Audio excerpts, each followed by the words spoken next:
Beretta, one of the oldest names in anything in all the world. Next to the East India Trading Company, this company has been around since the 1600s. Do you know how long that is? I mean, yeah, obviously you can do math and figure out how long ago that was, but Beretta has been in the business since the 1600s. 400 years. And they finally came out with something good. No, I'm just kidding. It's a pretty cool piece. How you guys doing? Joe here, and we're going to be taking a look at something today, and it is a reasonable USA-made Beretta piece. As you can see, it comes in a nice plastic box. It's not one of those weird ones with the tabs that break off. It's just a standard plastic how you doing box. You can lock it. However, it is not airline approved, so don't be expecting to take this box onto an airplane. However, sticking with a little bit of why should it be done in the same way as everybody else, the tabs stay down here, they don't go up there, and the way the box is put together is kind of backwards because the thick foam is in the top and everything else is here in the bottom. And what we're looking at today is the Beretta 92X Centurion. This is the latest and greatest iteration of the Beretta 92 series. Go ahead and show you clear, nothing in it, and we can drop the slide on it and take a quick look at it. And as you can see, she's a pretty girl. The top is very much Beretta 92 series all the way from the Decocker on this particular one, and the open slide with the two links on the side. All the standard Beretta 92 features, including the quick takedown.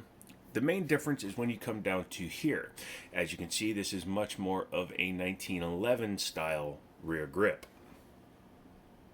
Focus. There we go. And as you can see, it's thinner because it no longer has that hump. And it's pretty nice in the hand. I will say that right off the bat. This one is your standard black finish. It does have a nice 3-slot pick rail on it, as well as the fact that they shorten the barrel just slightly so that it's more closely flushed to the front of the slide. Typical 92s like the M9A3 and A1s and all those stuck out about another 1/4 of an inch. This is a 5-inch barrel versus a 5.25-inch barrel. This is a 9mm double action to single action pistol, just as they all are, and this one happens to be the 17 rounder. Now the 92X is available in 17 round and 15 round variants, and either one the magazines interchange. You can even use your magazines from your original 92 FSs, so that is really cool. Other changes that they've made to the gun, other than squaring everything off, they've also rounded off the front of the trigger guard back to a more rounded style. They also put this weird undercut up here. I mean, I guess if you are one of those guys that's going to hold way up high, it would work good for you, but you're holding way forward on the pistol. To each their own. As I said in the beginning, this is a double action to single action, so if you'll see here, each pull of the trigger will pull the hammer back and then fire a round if one is chambered. But after the first round, if the hammer resets, you get a single action. You can see how much shorter that take-up is. So you just dink for your single action. Reset on this is pretty short. Sorry, my hand slipped off. Do that again. Right there, into the next shot. And they also managed to lighten the trigger by about a pound over the FS series. Now this is not a light pistol by any means. It's 32.5 ounces, actually 32.8 ounces with a 17 rounder in it.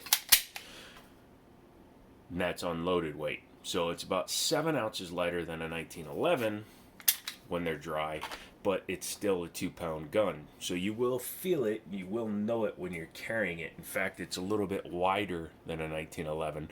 However, you're getting a heck of a lot more capacity. You're getting 17 versus 7 or 8+1. So that's pretty nice. The sights on this are more of a modern style because it's a blacked out rear and a high vis front orange dot.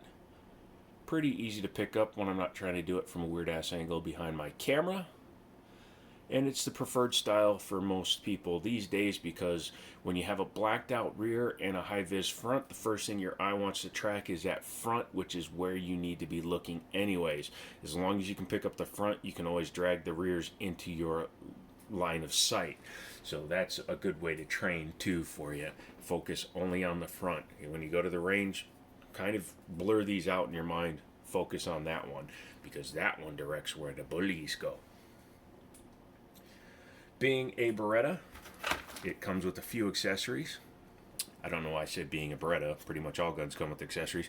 But this one comes with a secondary grip, which actually replaces the more humped back style on the gun. It does wrap around the back in order to give you that rear hump, and it replaces the much more aggressive checkering here on the back strap for a finer one. This is more like a 30 line per inch. This is like a 25 line per inch. This gun does have checkering on the front, not just the vertical serrations, which is something I always complain about with some firearms that only have the vertical ones, because with the vertical and horizontal making the checkered pattern, I can't pull it up out of my fingers very easily at all. The grip is very nicely stippled. Same thing on the wraparound one. You can hear how aggressive they are. The Beretta 92X comes with 3 magazines, and again, if you get a 15, you get 3 of those. If you get the 17, you get 3 of those. That's enough talking about her. Let's go ahead and take her down. Oh, I did want to point out that this is a U.S. made, as I said in the beginning. They are made in Tennessee, so these are U.S. made firearms. It's the same plant that used to manufacture the military Beretta, so might as well keep the factory open and keep our boys and girls employed. So good on them. Let's do one more safety check. We'll go ahead and lock it back. As you can see, definitely nothing. Having the big open slide is very, very convenient for that. It's very Walther P38-ish, and Beretta was doing it back in the day as well. So they share a lot of those features. Let's go ahead and drop the slide. I will show you real quick, the Decocker works on both sides. And you can see it actually sticks out more on the left side, because your left side is usually your weak side if you have to switch hands, and that allows you to manipulate it a little bit easier. I will say, for a right-handed shooter that normally shoots 1911s, the slide lock, slide release might get in your way a little bit, because I normally hold a gun like that, and you can see where my thumb is resting. So more than likely, if I were to take this to the range, it would not lock back for me. Also pointing out, this has an extended mag release, which is really nice, so that the mags drop free. Okay, now, since I put the mag in it, we'll do one more, obviously. And then you can just go ahead and drop the slide, and much like the Jet Li move in Lethal Weapon 4, all you got to do is take your finger, put it on this little button, and do that. Super simple, super easy. Let's take a look at the frame first. The frame itself has a few edges or a few things over the regular FS, and that includes a small bevel in the magwell. You can see it there, so it'll make magazine insertion a little bit easier. Up here it has nice metal rails here, here, and here, so it will allow you to grab the slide really well, so it'll keep the slide moving in a more linear direction, so it can't move up and down. It can only move back and forth. Here is your drop safety. Yeah, that's your drop safety. There's your ejector. Otherwise, it's pretty much identical to an FS inside. Taking a look at the slide portion, we can take the guide rod out. Still not a captive guide rod, however, it's metal. Some of the earlier guns had plastic guide rods, so they've alleviated that problem by replacing the plastic guide rod with a metal one. Just aids in the longevity of the pistol. Now, to get the barrel out, you do have to pull it forward and just drop it out the bottom. This is not your standard John Moses Browning lockup style. This is a, excuse me, there we go. As you can see, it's a dropping block lockup. So what happens is, When the gun is in its firing position, this block stays in the up position, does not allow the slide to travel along the rails. When you fire it, this block drops down, which goes into the frame, which then allows the frame to travel, the slide, which then allows the slide to travel backwards. When it's up, come on you. There we go. When it's up, it locks the barrel to the slide, so the slide can't move. When it drops down, it allows the slide to cycle back and forth. So it actually moves the barrel linearly versus dropping it back. So you'll see when you fire it that the slide will come back as well as the barrel, but it'll stop and basically be in the same position. So it's closer to a fixed barrel style like a Steyr GB and a few others. Overall fit and finish is Beretta, so it's very nice. And this gun is available in other colors as well as other trims. This is the Centurion. It's also available in the Performance, which gives you a lot of upgrades, upgraded trigger, upgraded slide, upgraded sights, all that stuff. But you can put the Performance fiber optic sight and LPA sight on this slide, so keep that in mind. This is a little bit cheaper, so then you could go ahead and do that. But once you have these technically 5 parts out, you have completely field stripped your firearm. So let's go ahead and put it back together. Grab your slide, grab your barrel, go ahead and put it in. Make sure your link or your dropping block is fully upright. That will lock the barrel into the gun. Take your guide rod, make sure your spring goes in first, and that your spring and guide rod are level.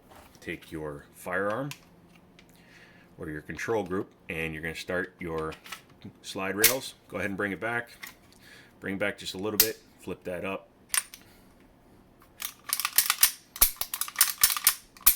And you're good to go.